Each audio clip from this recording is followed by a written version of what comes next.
Welcome back, fellow armchair generals. This is Gamer 1745 here with my continuing playthrough of Hearts of Iron 3's Black Ice. Just a second, I'm going to burp here, I think. Nope. Okay, not yet. Black Ice 10.41, and we're going to be continuing from where we last were.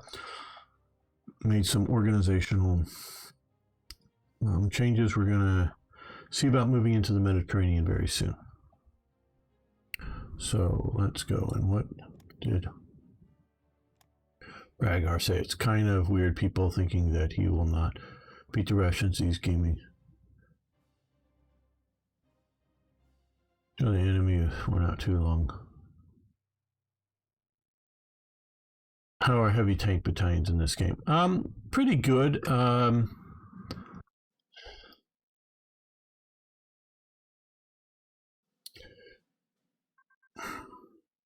Okay, well,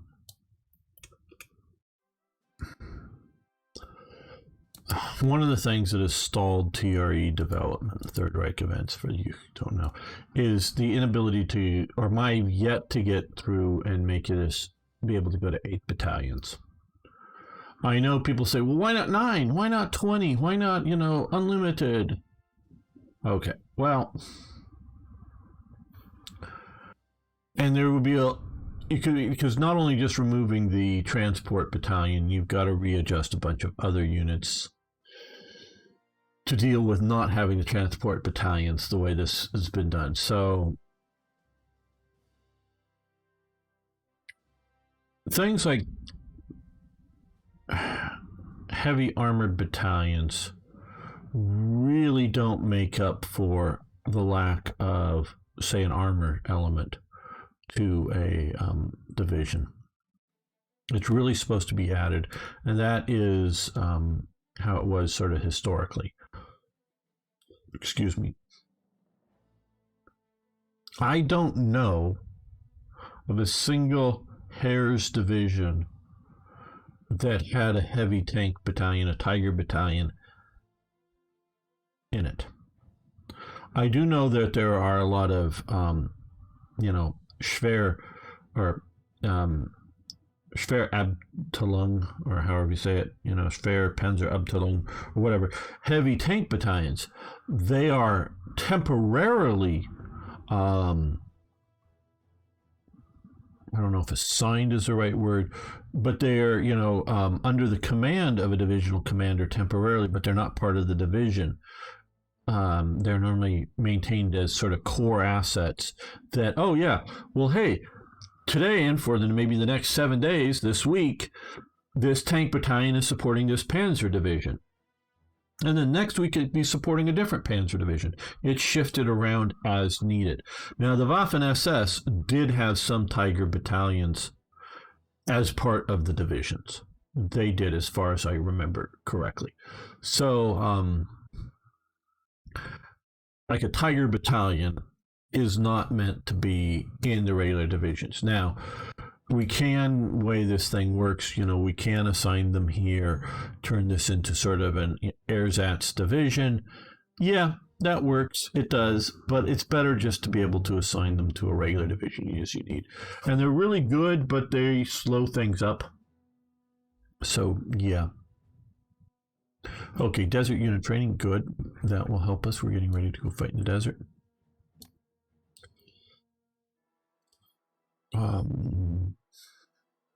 Extreme terrain, we still need jungle warfare equipment. Oh,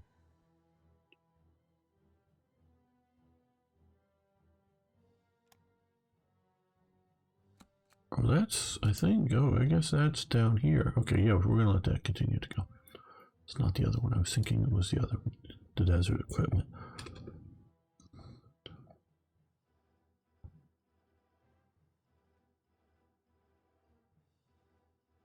Okay, well, we're going to need some fighters over here. Improve coal liquefaction. Very nice. That's very nice. Like I say, very nice. Keep Germany fueled.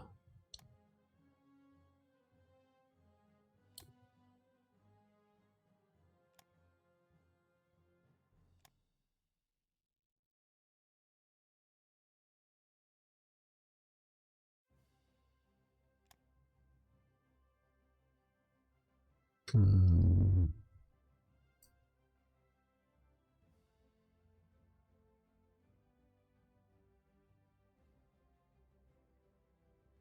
Okay.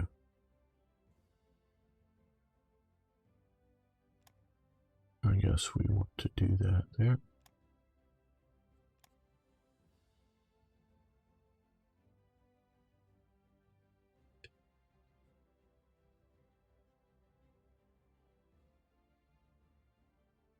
No, okay, well, we won that group. Oh, the Romanians are coming in on helping us out there. Very nice.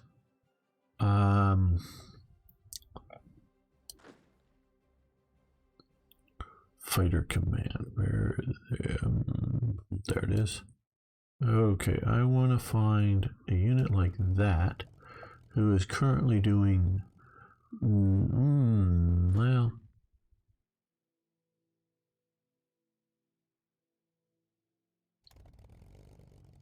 yeah, you're, I think, going after airborne or operations. We're going to move you down here. I can hold a fair number. Okay. Rebase down to here.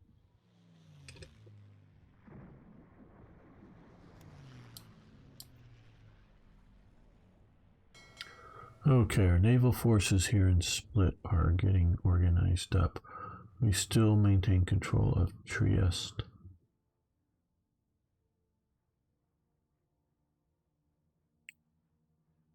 That will be our ability to move units to North Africa. Airborne unit training advance. I think we'll let that continue. So as soon as a couple of these are, well, we'll let them get a little better. Partially, we're going to let them get a little better because things are going well here. Or relatively well here. We will see about bringing in some support.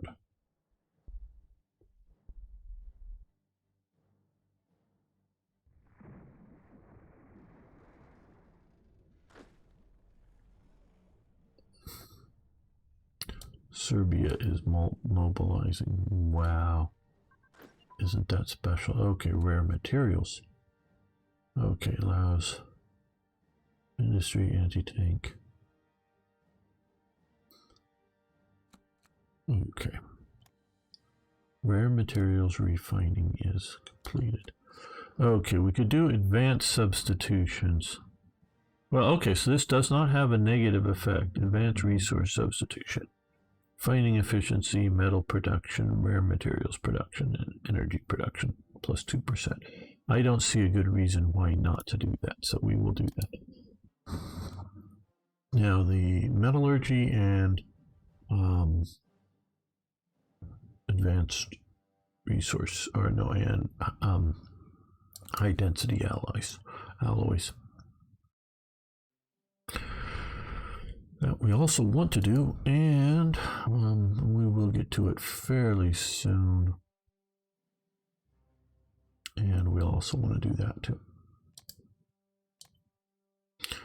Submarine crew training is advanced. Okay. Good.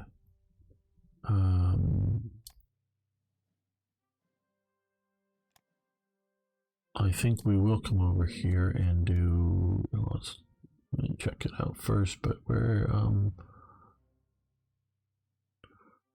damage control. Yeah, oh yeah, we're way out of date on that. Let's get better damage control. Our submarines. Let's take a quick look at our naval warfare operations.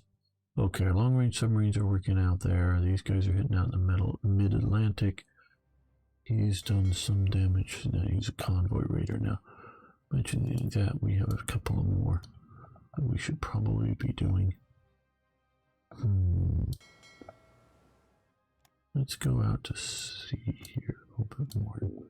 Try that location. Now we've gotten a few more, and I'm just okay.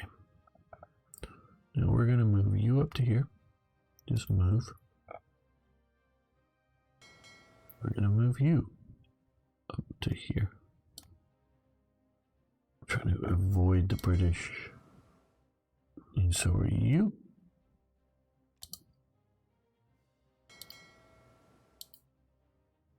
Okay, let's put you. And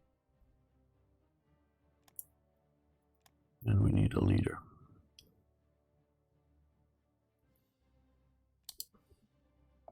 We're going to let you get a little more organization back before sending you out as well. It'll be just a short while.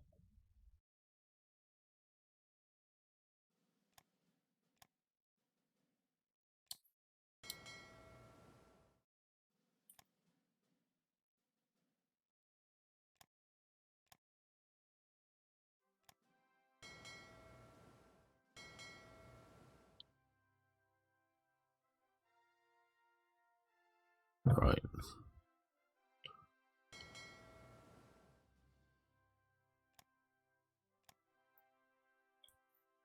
Given these guys movement orders, some of them had fought earlier. Some hadn't. We're going to get them. We're going to move them up here, out to here, and then back to here, and then base them out of here and get them operating in the Mediterranean. Or, boy, out in the Atlantic, not in the Mediterranean.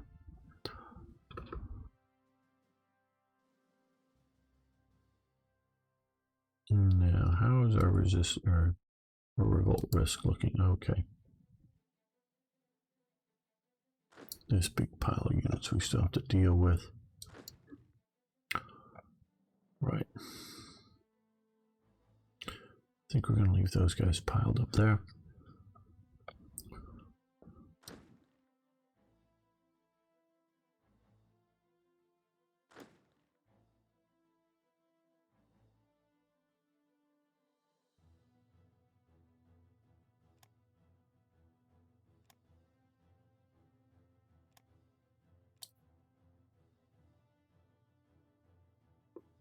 Yes, motor torpedo boats are a thing in here, and we have some, I believe.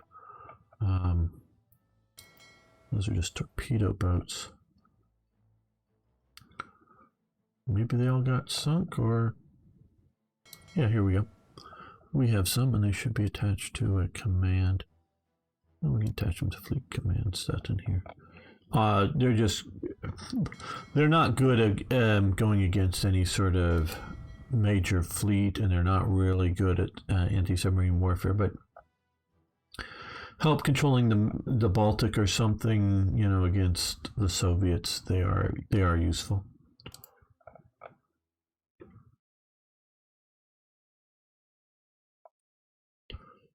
Now,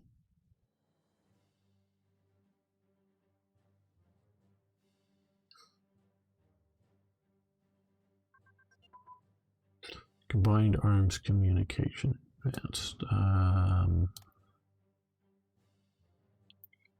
Right. Okay. Well, we want to come over here and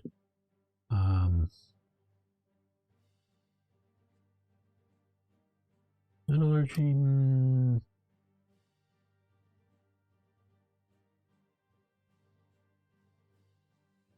High density alloys, I think I want to do first.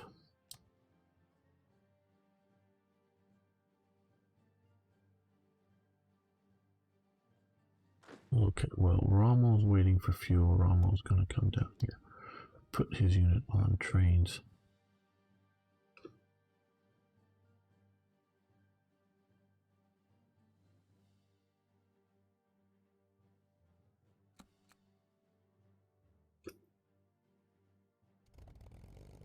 Okay, you're going to stop flying. You're still currently flying, but you're going to come down here.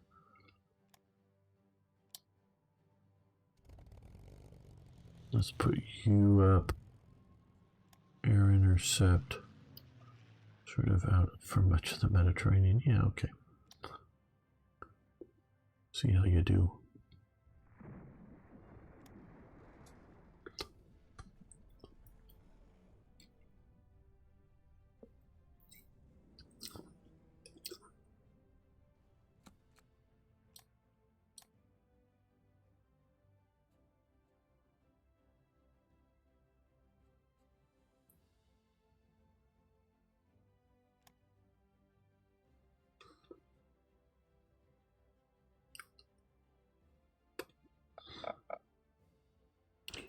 What other HQ do I want to move down here to North Africa? Maybe you.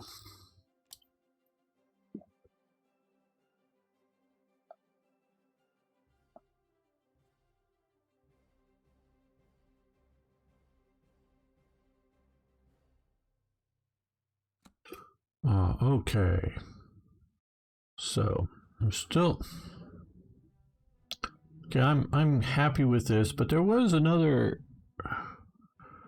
I don't know if it's just not working or if they've changed it. There was because this is what Mussolini feared from German aggression. He wanted to keep primarily Trieste and other areas, but excuse me, Trieste is a major thing. There used to be an event that would give Germany sort of this territory down into here, into the Mediterranean, that would fire later, and it may still fire, or a decision, I should say. So I just sort of been watching for it. It hasn't happened. Okay, refit the 3rd Panzer Division. Sounds good. I think that's one of them we have down in Greece, but oh well. And we will keep Goering happy. Moves the unit up in Berlin, the Flak Regiment, and should give us a regiment with Sturmgeschütz, not very paratrooper friendly, especially with heavy anti-tank or heavy anti-tank units, which are of course the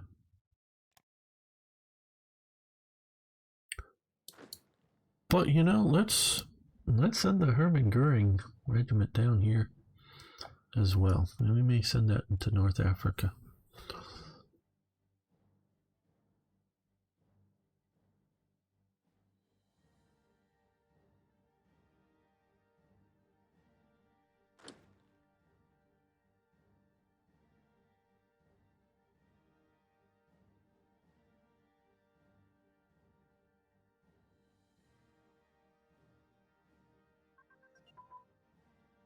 Okay, assault concentration has advanced.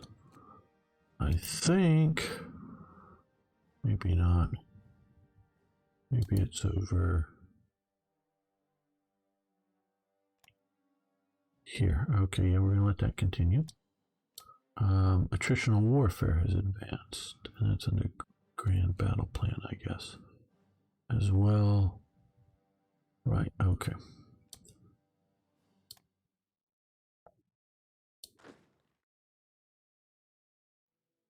Mountain divisions will definitely help. Do we have a mountain divisional HQ in their theater here? No. Okay. That'd be a no. So what we do have here is mountain division HQs. So we'll send one down here.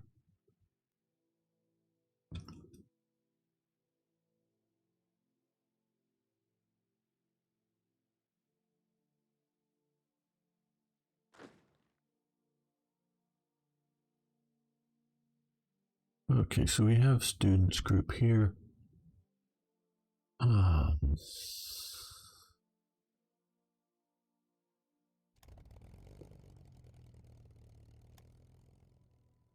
Okay, so we can airborne assault from there straight into here.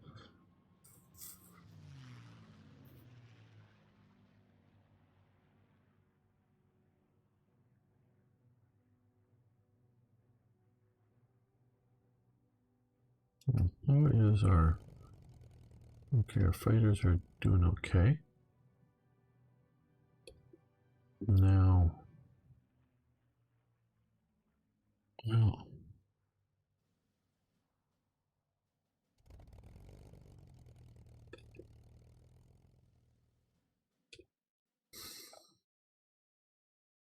Let's look at naval bone. Okay, there's not really terribly much happening up here, naval-wise, currently. So let's shift some more air power around.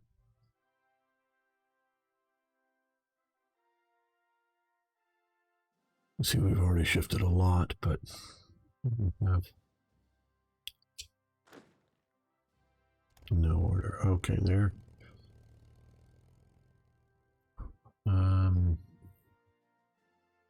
Yeah, these guys can come over to here.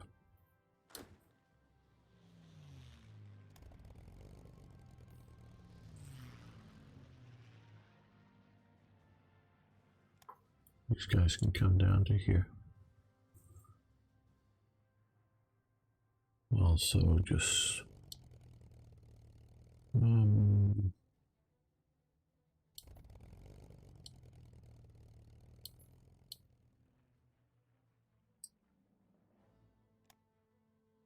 add that to him. Add that to them. Okay, so now we have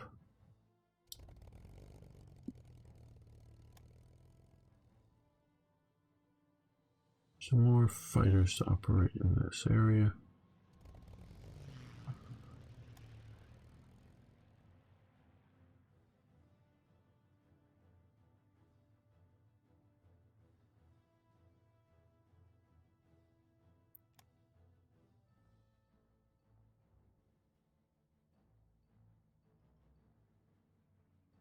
Okay, now that these guys are over here and they're separated, we will get them proper commanders, meaning bad guys.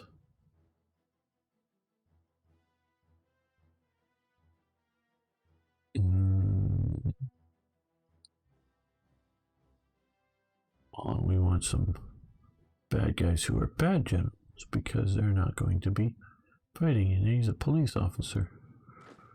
You can tell by his uniform now he's also an SS officer. But hey.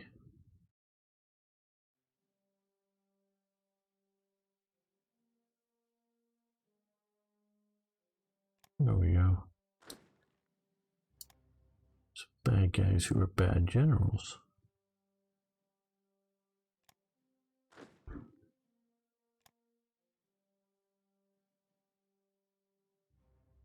Oh, well, he needs promotion. He's in charge of the police. Really bad guy.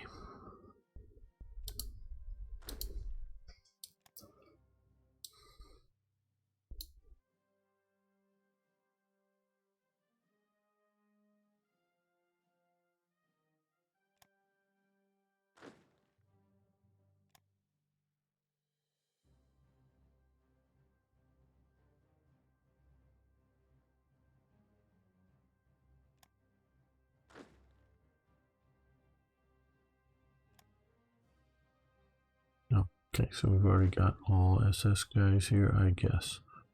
Right, now, revolt risk. So there can be a fair amount of revolt risk over here, so let's move. There. Oh, we have no one. Where's Peffer or whatever?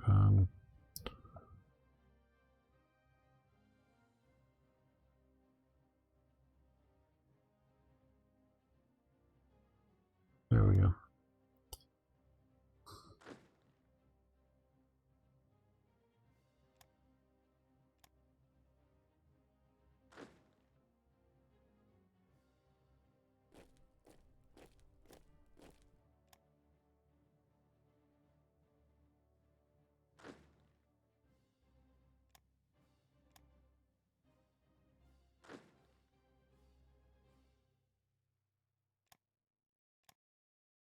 All right, let's see if that keeps our revolt risk down, at least in those areas. Oh, we should have some more over here, but that can wait a bit.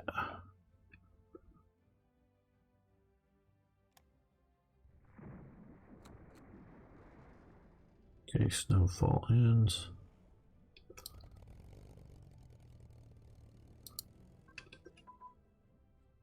Mountain unit training has advanced. 41, yeah, we'll let that continue since it is 1941. We can research that efficiently.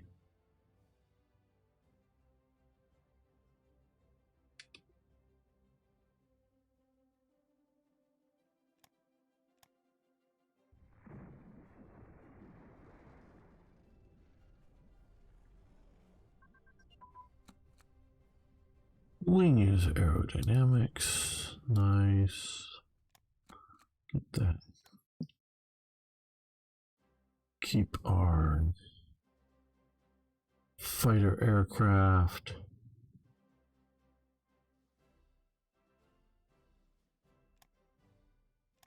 Competitive against the enemies.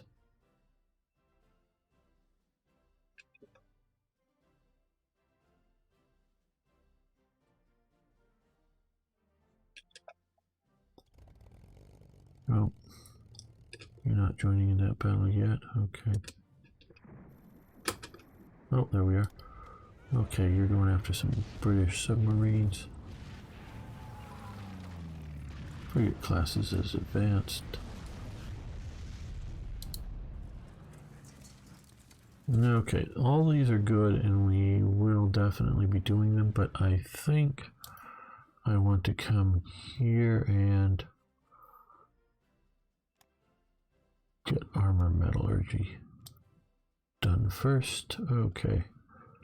Alright, and yes, you can produce a destroyer. What do you want with a destroyer? What are you going to do with a destroyer? We've got a destroyer now, dudes. Yeah.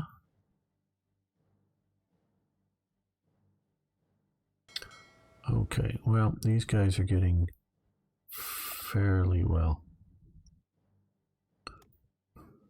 Okay, they're going to rebase down to there.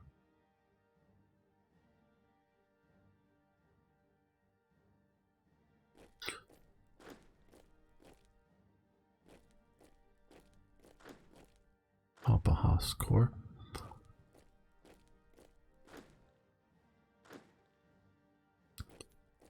Thoma, who did fight in North Africa.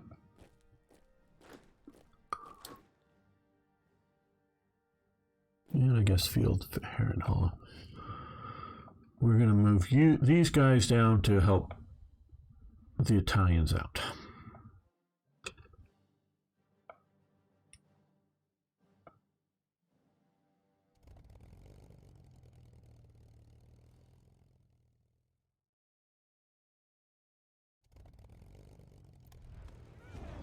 Oh, we have the HMS Eagle there.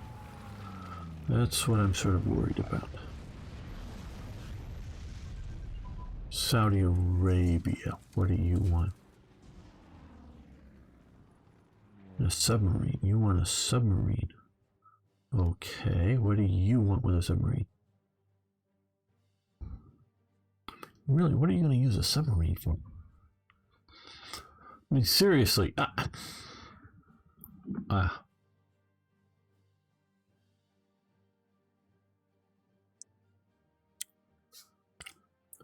Realistically, the only nation that I know that doesn't particularly train to defend itself, its army, I should say.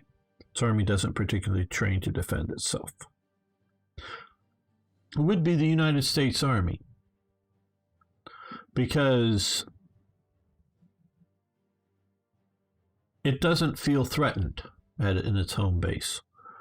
You know, it doesn't think it's going to be invaded from Canada, doesn't think it's going to be invaded from Mexico. You know, there's not going to be a naval invasion on the Atlantic or on the Pacific coast. They just don't, you know, it's just not really a thing. You know, where most other nations, Taiwan, Pakistan, you know, Norway, they all worry about national defense. You know, what's going to, you know, Sweden, what they worry about defending the nation, because that's what the army is there for. The U.S. Army, yeah, and at times it's been deployed. You know, I remember during the L.A. riots, they actually deployed the army onto the streets. Didn't give them any bullets, but, you know, they were deployed onto the streets. They didn't have the powers to arrest anybody. They could stand around with guns unloaded, looking menacing, but, you know. So, yeah, you know, insurrection or something like that, but it's not really, geared to defend itself. It is an expeditionary army. It is an army that trains to go fight. The military police cannot arrest people. The military police can only arrest military personnel. They have no authority over civilian population. Hello, Paulette. I guess that's how you say that. They do not, unless you're declaring martial law. Now, if there's a declaration of martial law, then yes, any of the military can arrest people. But in the United States, the military police cannot arrest anybody but other soldiers. They are the police for the military. Shore patrol is what it's termed in the Navy. I don't know right offhand. Is it air police or I don't know, whatever the Air Force deems its sort of internal police force. But they can only arrest their own problems, people. I remember when many of you know, I used to work in the firearms industry, and for a while, in a gun store. Had several different jobs over the years in the firearms industry, but this one, 20-something-year-old guy comes in, tries to buy a gun, and he gets denied, and he's all upset. Well, I was told that if I pled guilty to this pot charge, which was a felony for the United States Army, it's just a misdemeanor out in the rest of the world. And I was only going to be, well, no, he pled because, it depends. It's still a federal crime everywhere in the United States. But having pot on you is a crime. And yes, no longer a crime in the state of California from the California police, but the federal police can get you for it. But it is a felony if you're in the military, because it's an illegal drug and it's a felony. Yeah, it's only a misdemeanor in civilian life, but you're still charged and convicted with a felony. And of course, he was arrested by military police. So, well, in occupied areas, if we're occupying Iraq, we can arrest, any soldier can arrest who they feel they need to. Military police now are often trained, and in the United States, there's multiple either reserve or National Guard units. It's changed over the years, but we're jumping our topics around. Way back when I was going through ROTC and whatnot, the Cold War still existed or was just phasing down. But the Army was set up to go fight the Soviets. And so certain categories of units were thought to be better either in the reserves or the National Guard that would be called up if you're going to a major war. But they didn't need to be full-time standing units. So something like a lot of military police units were reservists or National Guard, depending. And they're two different organizations. They can both be called up to go to war, but one is state-based. So if you're in the National Guard, it's sort of that state. And so, yeah, you can move to another state, but it's different, where the reserves are there. So what they often had is like military police reserves would be a lot of cops, full-time normal cops that in an emergency, whether, they're sending in, now the National Guard are normally the people in the United States that are called out, the military element, that are called out if there's a national disaster, whether just, to pass out food, because you need manpower to pass out food to people, or go in and rescue people, or go in and, stop looting and secure, be security. And those are, whether you're actually declaring martial law or whatnot, but declaring a state of emergency, which is, in a gray area between martial law and standard situations. But that's normally handled by the National Guard, not by the reserves, not by the Army, because those are state forces. But so they do have military police that are trained police officers that then they would deploy overseas if through different means. But basically, if you're a soldier in Iraq and there's somebody that you need to arrest, you just arrest them because you have a gun and you say you're under arrest. If you know, and so it's a different MPs can't arrest civilians. That's not can arrest civilian, but it's only specified occasions when you. Well, okay, now you're right. They can arrest a civilian on a military base. At least as far. Hello, Gon Cole Logoraka. Sorry, I'm butchering that. Yeah, well, anybody can sort of detain somebody. You know, a security guard can detain a person. And if you have military police that's on a military or federal reservation, is what, and I don't mean like an Indian one, I mean like basically a base, and you have a military police outfit there.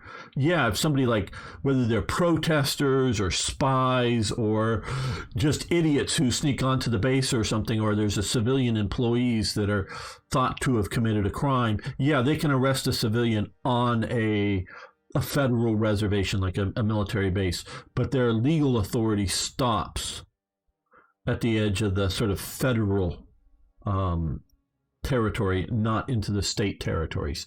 And then it would just sort of be like if, there's gray areas in laws of like hot pursuit, like if somebody's on the base and is running off the base and they're continuing to pursue them. That there are, but they don't run around and deal with civilian crime. Well, Army of Oligarch State isn't particularly worried about defense training either, as long as this oligarch.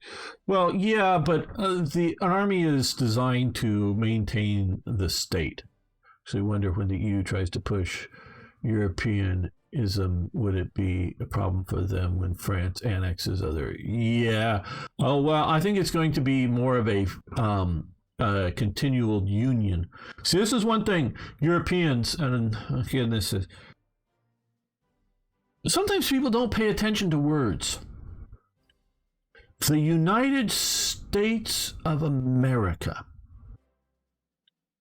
The United Kingdom of Great Britain and Ireland. Northern Ireland or whatever, but yeah. Okay. The European Union. You're not paying attention, Europeans, if you don't think that you're going to end up in something either like Britain, which is still, even though they do have parliaments and whatnot, and some of these other, like in Scotland and whatnot, but it's still a unified state and not a real federal system, or a federal system like America. If you do not think that Spain, Italy, the Netherlands will functionally be states, because in America, notice it's United States. There's the state of Denmark. There's the state of the Netherlands. They are states. And they also may be nations, but a nation and a state are two different things. Sometimes they have the same, like Japan is both a nation and a state. East and West Germany were states. Germany was East and West Germany as a whole was a nation, but it was a divided nation. That's sort of some of the definitions. If you do not think the eventual outcome, whether it's the plan from the beginning or whether it's just the eventual outcome, will be a United States-like situation in Europe, at least, that where Spain or Portugal or whatever it is just a state, not a province, but a state within the European Union, you're entirely mistaken. It is not the European Confederation. Their words have meaning. Right now, it may be a confederation more than a federation, more than a union, but it is, says the European Union. They have stated what it's going to end up being. So now you may all like that for Europe. That's fine, but that means your nations are going to wither and die and be unified into Europeanism. So it won't be, I don't think, France annexing Belgium. It'll just be France, the state of France, the state of Belgium, the state of the Netherlands. Maybe they'll even break Belgium up into, north and south, however you want to call it, for Wallonian and Flemish. And you may even break up the state of France to have, different regions. You may break up the state of Italy to have different regions within the European Union. Now, and it may be a good thing for Europe, but that's where it's going. If you do not pay attention to words, words have meaning. It is not a confederation. It is not a loose associations of nation states that are coming together for the common good. It is a union that is being hammered and forged and built over years and integrated. And this is what enough of the British people saw as the eventual outcome and said, we're out. And then the British elite says, yeah, maybe not. No, we're out. No, maybe not. No, we're out. And then, finally it's we're out, and they're out. And so who's going to be Florida looking at Poland? Well, I think Poland is one of the ones that are going to get out. National Guard is what the name says. National Guard. Yeah, it's I would say it's more state guards that can be nationalized. But yeah, where the reserves are, it's called up. And it was sort of, some units say, I don't know, certain maintenance units or certain support type units were specifically put into guard units because they were more often would be called up for emergent, local and internal emergencies, national disasters or whatever, but would also be able to be deployable overseas on certain indications. But yeah, get back to my point. I'm sorry, I'm jumping all over here. Flandering, yeah. What about colonies? Well, yeah, I don't know how that's going to go and how you're defining colonies, whether you're defining the French territories overseas as colonies. They are, but they're French national territory, so it's an interesting sort of thing. It's the next step. Global government. Well, that was the idea of the UN, but that's not working out. And China ain't working out for global government. Hello, a bunch of indecipherable letters. The EU is actually efficient. It does a lot of things well, and the free trade zone. Schengen space, good for Europe also. Well, yeah, you may like it.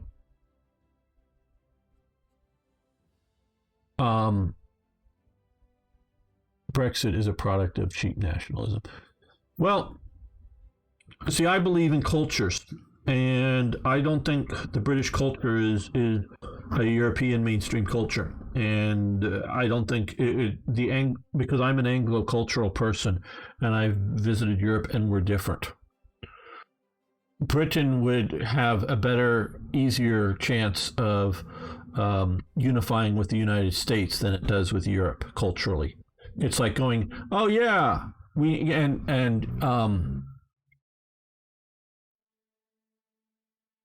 but they won their right of fishing. Yeah. And you can look at that, and I hear what you're saying, cheap nationalism, but Japanese culture and Chinese culture are different cultures. Yes, they're both Asian, but they're different cultures. They should not, they will be in conflict with each other if you try to unify them, okay? They do not, they are not the same. These two things are not the same. Japanese and Chinese are not the same, okay? Britons and continental Europeans are not the same thing. You might as well go, oh, well, we're going to integrate Algeria, like France was trying to do. Yeah, it'll be part of Europe. They'll just be Europeans. Yeah, they won't have a problem with that. Oh, they're Muslim? No. Muslim religion doesn't matter much. No. Obviously, Algerians didn't like the idea of becoming French people. Okay, they fought a war of independence. Britain, whether you want to call it cheap nationalism or not, I don't know who you are, whether you're British or you're European or you're American or you're Chinese, doesn't really matter. But they're not the same culture. These two groups are not the same. Britons are different.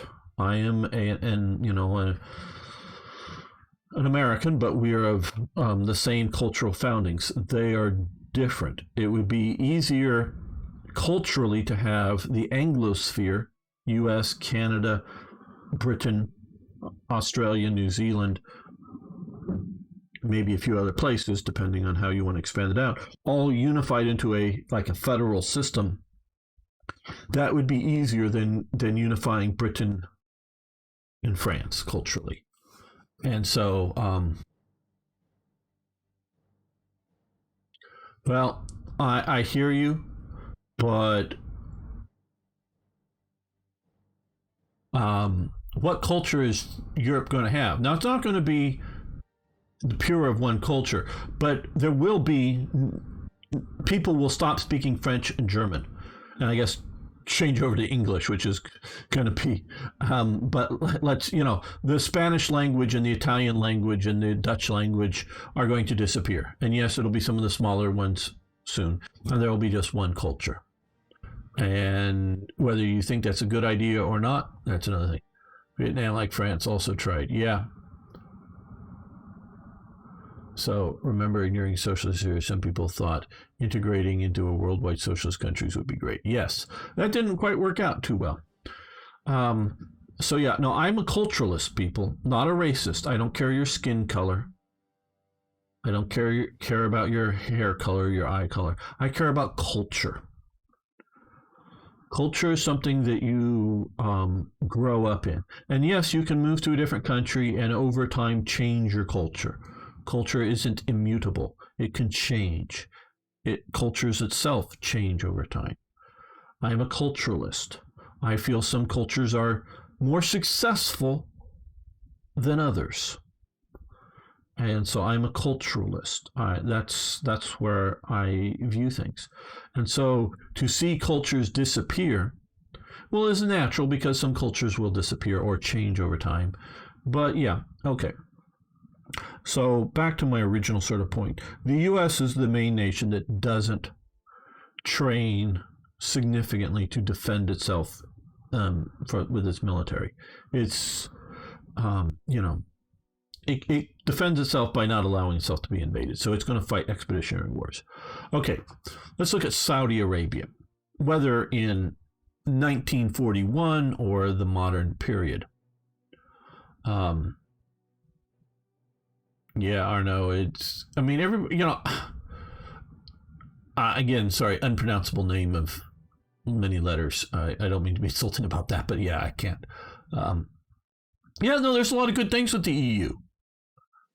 Now, I also think there's a lot of bad things with the EU, and it depends on how you weight, on the balance scales, the good versus the bad, whether you think it's a net good or a net bad. You may think it's a net good and fine. I don't, but fine. If you do, and if the people of Europe do, fine. They're going to take that path. I'm not going to try to stop them or advocate them that Europe doesn't unify, but understand that is where it is going, not just into a federal system, but maybe into a properly American-style federal system, not in like a confederation or something. Okay, but so Saudi Arabia, whether it's today or the Saudi Arabia in 1941 or 1936. Its military primary goal is to defend the nation state. Saudi Arabia is not a nation. It is a state because it is Arabic. It is Arabia. Arabia, however you want to define that, however big it is, may be a nation. I don't know, I don't think, but I don't know They tried to, Syria and Egypt at one point tried to create a pseudo unified nation that had two different dictators, basically an anti-Israeli alliance. I don't know how much culturally a Moroccan Arab and a Arab from the peninsula, from the Arabian Peninsula, are culturally similar or different. I just don't know. Like I say, I'm a culturalist, but I don't know everything, obviously. I'm not trying to claim. If you are,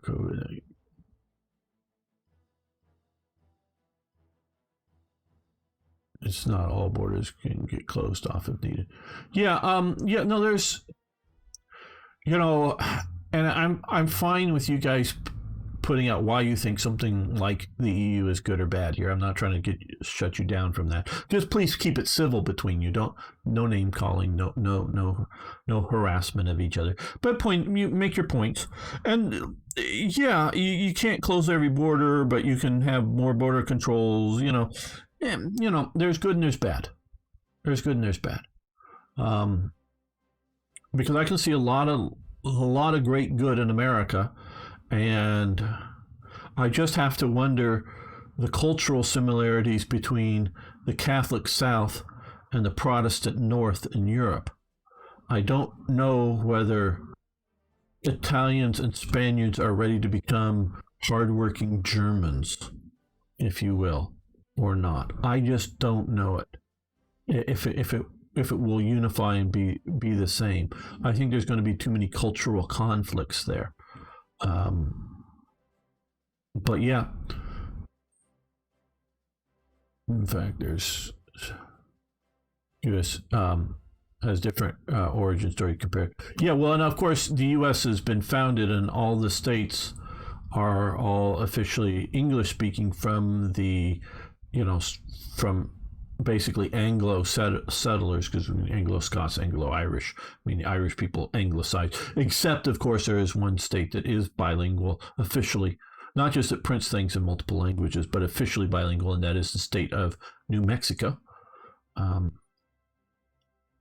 But otherwise, all 49 other states are all English.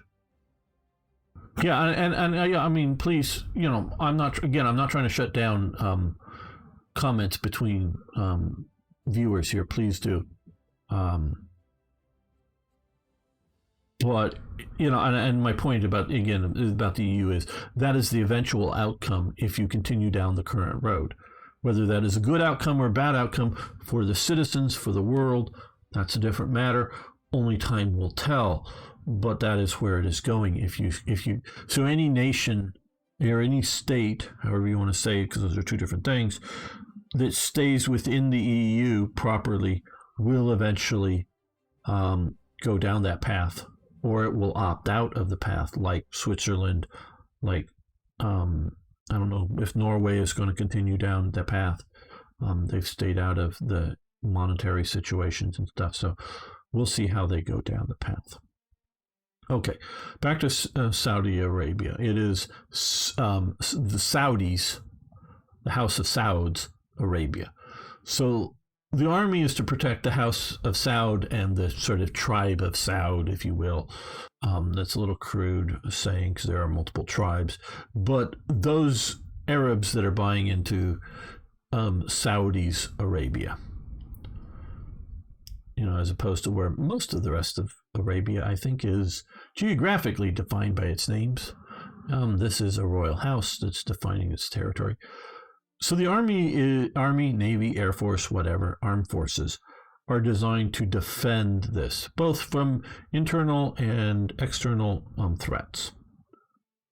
So it trains not to, say, in jungle warfare, because there ain't any jungles in Saudi Arabia. It trains in desert warfare. It doesn't train in Arctic warfare. Now, I don't know that it ever really snows. I know once in a while I've heard of snow, like in Israel or Lebanon in the mountains, and there are mountains here, so maybe, and it definitely gets cold at night and whatnot in Saudi Arabia, in the deserts. But they don't do Arctic training. They don't do jungle training or whatever. It's just not needed for them. In the modern day sense, maybe some units are trained for, go for some UN deployment thing, but that's not the real armed forces, what they do. Now, what would Saudi Arabia want with a submarine in 1941? What could they use it for?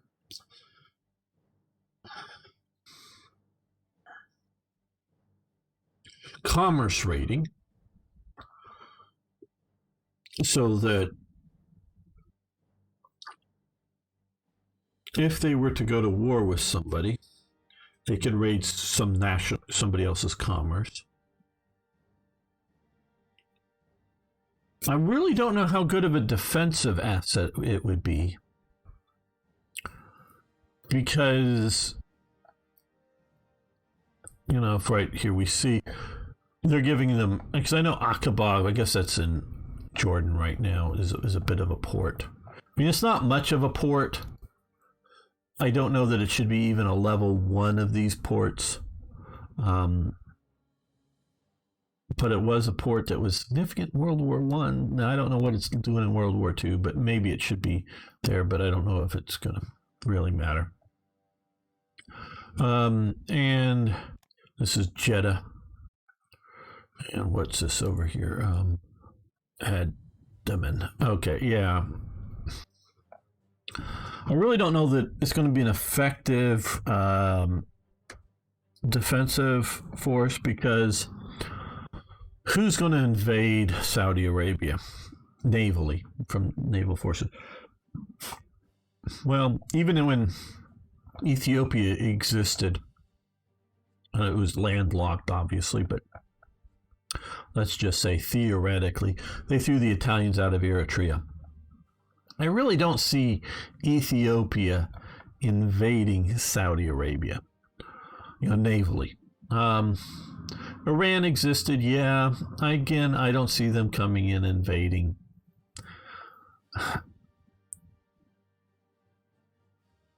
So it's going to be a major power. Could even be the Soviet Union in theory. If they had invaded Iran, and then, which of course they do, along with the British, and partitioned them. What's that? 42, 43, somewhere, 42, 43. But yeah, a submarine really ain't going to stop a naval invasion from a major power, even a minor sort of invasion from a major power, because they'll have enough anti-submarine warfare. So to me, that's, commerce rating, but whoever they're going to go to war with, say Iran, and fighting in Iraq or something, I just don't see it as being a useful tool. I just don't. Let me see the Army's built for aggression, not defense.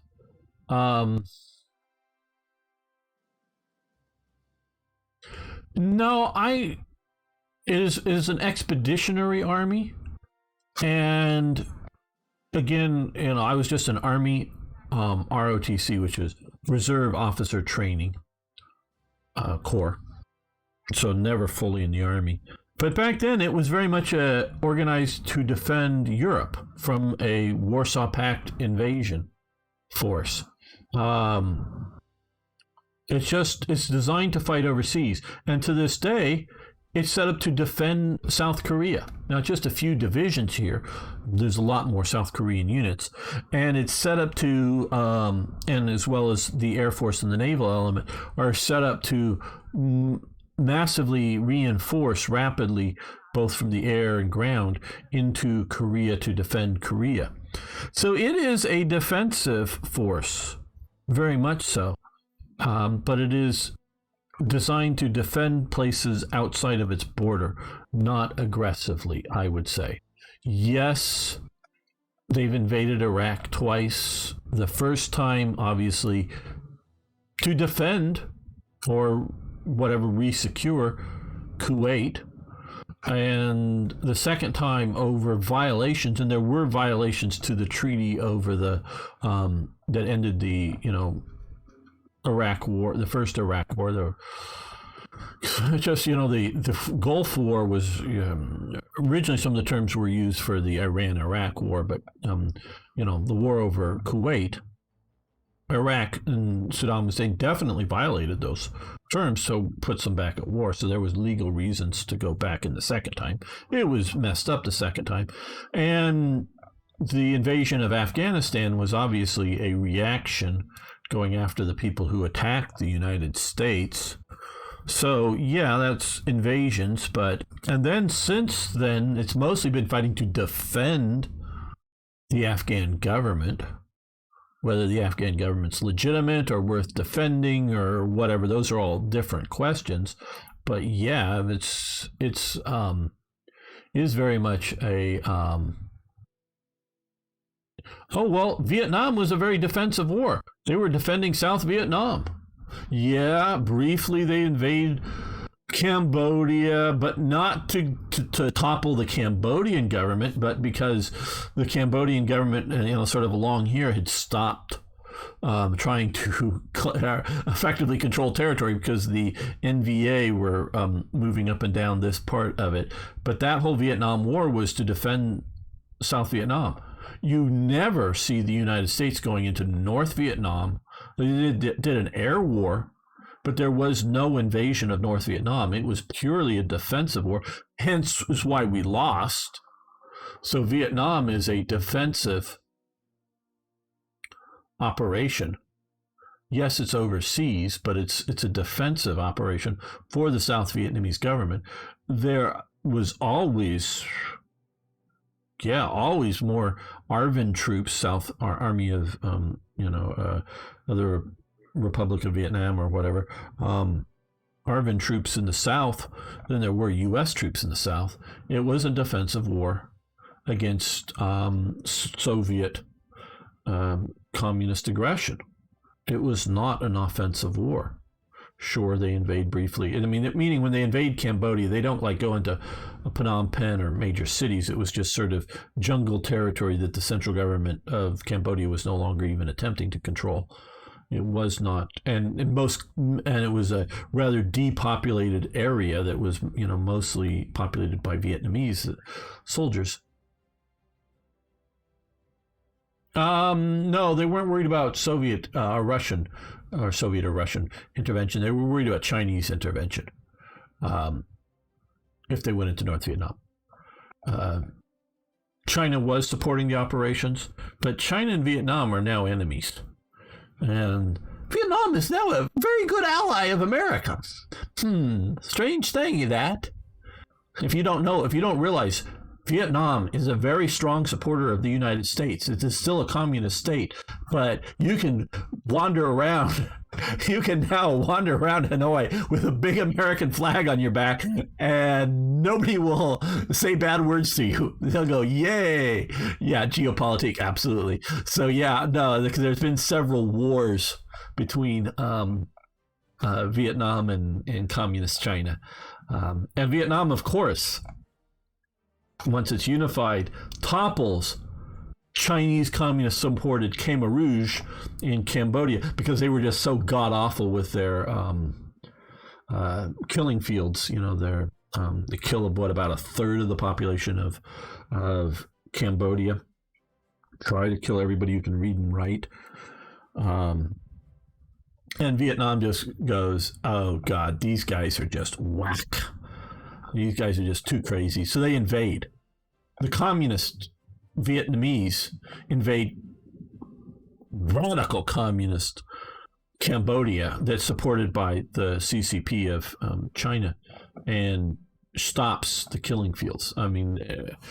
There's, I think, more or less peace right now in Cambodia, but there wasn't peace until the fall of the communists in the region, their area, and because the Vietnamese communists set up another communist regime. There are both Khmer Rouge communist guerrillas fighting through the Cold War in Cambodia against the Vietnamese-supported government, and there were anti-communist Cambodian forces supplied by America, but mostly supplied by Thailand that were fighting against both of the other three groups, and it was, a sort of a three-way revolution, counter-revolution.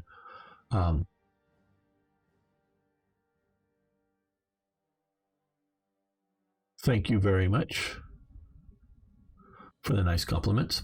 And so, yeah, I mean, because I grew up with things going on here, so I know it probably in detail a little bit more than most of you do. But yeah, so yeah, geopolitics. Vietnam is now friend of America. Now they still, have monuments to the war that we fought with them and whatnot, but they're now friendly. So yeah, most nations, their armies or their armed forces, however you want to say it, are primarily designed to defend themselves first, then look for an external thing. In this playthrough, and we're going to end this episode, not the live stream here, but the episode after this. In this stream, we've been seeing a lot more requests of Germany than I've ever seen before for blueprints, I guess you want to call them, to build destroyers, submarines, and some fighters. And I think overall it is a good thing. And this is obviously Black Ice and them getting into some of the EULA stuff. I think if some of the nations wanting destroyers and naval, like, Saudi Arabia wanting a submarine, it should not be wasting its time trying to build a submarine. It should be, building maybe some air power, but otherwise ground forces. Other nations, Spain, Portugal, something like that, yeah, maybe, but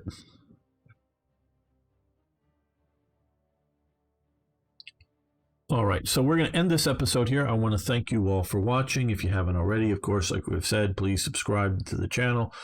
Please post your comments down on any of the topics we've discussed here today. We'll be back next time with even more, yes, more Hearts of Iron.